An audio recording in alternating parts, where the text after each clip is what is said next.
Hi, 大家好, I'm Alison. Welcome back to my channel. If you like my video, please subscribe, leave a thumbs up, and send to a friend who also want to learn Chinese.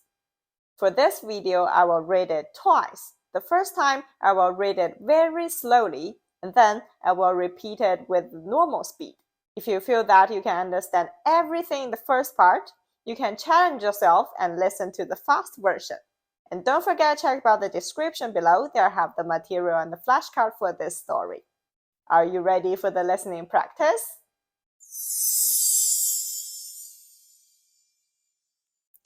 张涛和李华从小就是很好的朋友，他们住在同一条街上，每天放学后都会一起回家。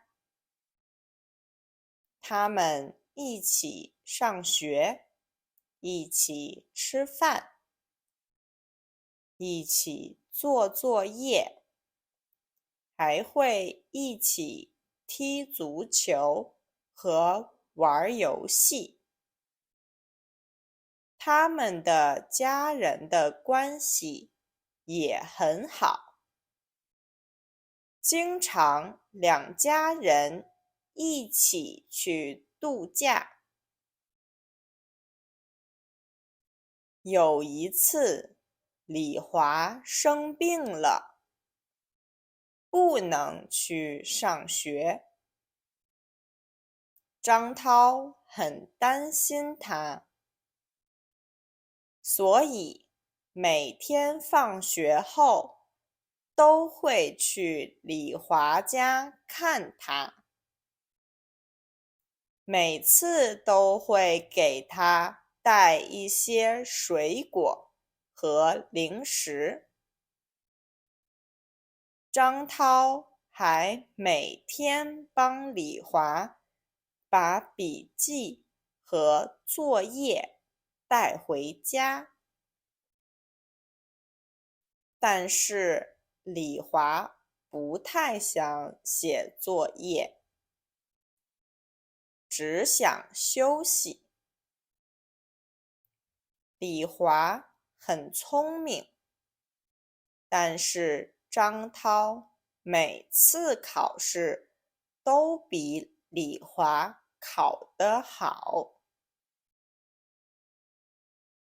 考大学的时候，李华没有考好，不能跟张涛在一个地方上大学，所以张涛和李华去了不同的城市。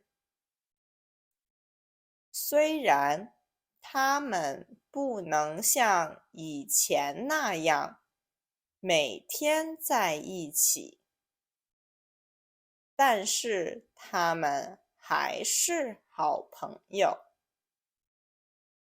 每次放假的时候，他们都会约好了一起回老家，或者一起去别的地方旅游。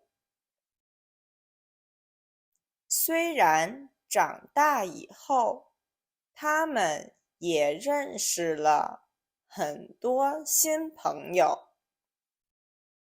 但是他们还是觉得对方是自己最好的朋友。张涛和李华从小就是很好的朋友，他们住在同一条街上，每天放学后都会一起回家。